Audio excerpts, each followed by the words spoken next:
మహారాజా, నేను మిమ్మల్ని వేడుకుంటున్నాను. ఇంత పెద్ద నిర్ణయం తీసుకోవడానికి ముందు ఒక్కసారి ఆలోచించండి. నేను బాగా ఆలోచించాను గాంధారి. నిర్ణయం తీసుకోవడానికి ముందే ఆలోచించాను నేను. దుర్యోధనుడి జననం దగ్గర నుంచి ఇవాల్టి వరకు కేవలం ఒక్కటే ఆలోచించాను నేను.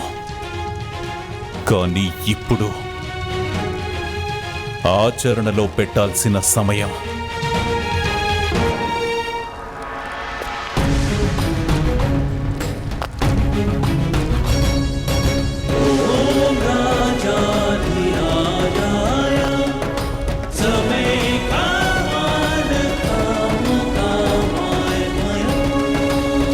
ఆగు ధృతరాష్ట్ర!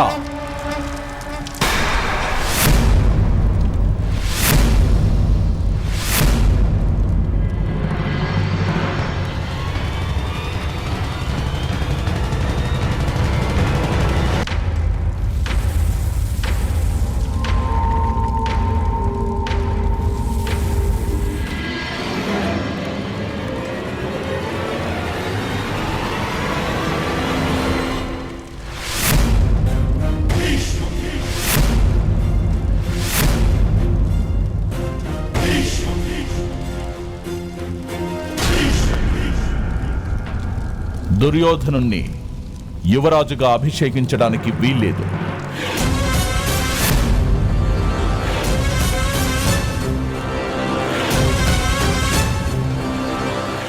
పాండు మహారాజు జ్యేష్ఠ పుత్రుడు యుధిష్ఠరుడు ఇంకా జీవించే ఉన్నాడు. కానీ మహారాజా, మొదలైపోయిన యజ్ఞాన్ని మధ్యలో ఇలా ఆపడంలో అర్థమేమిటి మహారాజా? ఈ యజ్ఞాన్ని ఆరంభించే అధికారం నీకు లేదు కదా ధృతరాష్ట్ర.